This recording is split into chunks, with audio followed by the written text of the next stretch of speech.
Hello, dear friends and lovers of cinematic fairy tales.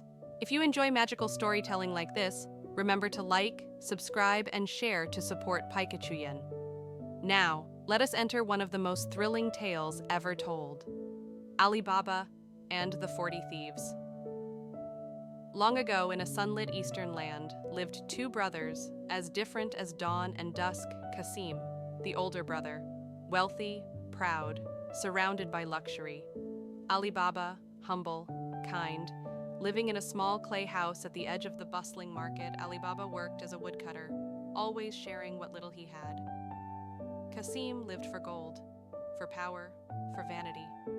Their paths seemed forever separated. One burning afternoon, while searching for firewood deep in the rocky valley, Alibaba heard thunderous hoofbeats. He hid behind a large stone.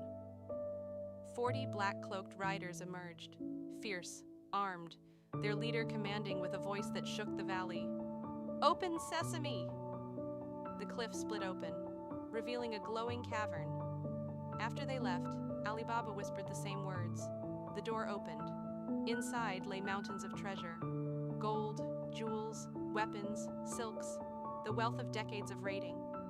But Alibaba took only a small amount, enough for survival and charity. That night, Kasim learned the secret.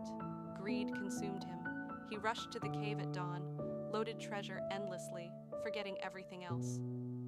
When he tried to leave, he stood before the stone door, horrified to realize he had forgotten the words.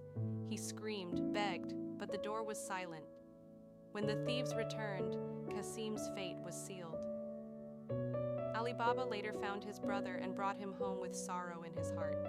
He hid the truth, fearing the danger behind it, but the thieves discovered evidence of another intruder. And so, the hunt began. In Alibaba's home lived Morgiana, a maid brilliant beyond her years.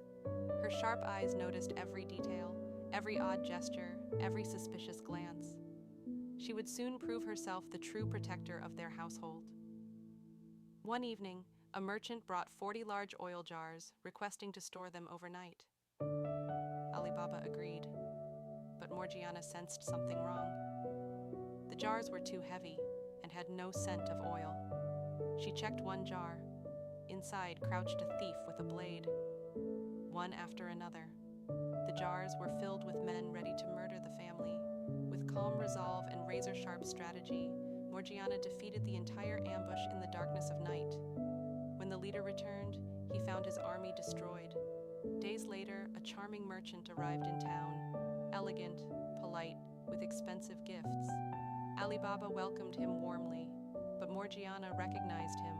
The stance, the eyes, the small scar on his hand. He had come to finish what he started. Alibaba held a feast to honor the guest. Lanterns glowed, music filled the air. Morgiana approached with a request to perform a traditional dance. She moved gracefully, the hidden dagger shimmering behind a silver tray. The leader stared, unsuspecting. Until the final beat, Morgiana sprang forward and ended his life in one swift, heroic strike. The danger was gone forever. Alibaba fell to his knees in gratitude. Morgiana had saved them twice. He honored her as family and vowed to use the treasure for good, feeding the poor, rebuilding homes, helping widows and orphans. And so, the tale of Alibaba's kindness and Morgiana's brilliance spread across the desert kingdoms. The secret of the cave faded into legend, hidden forever.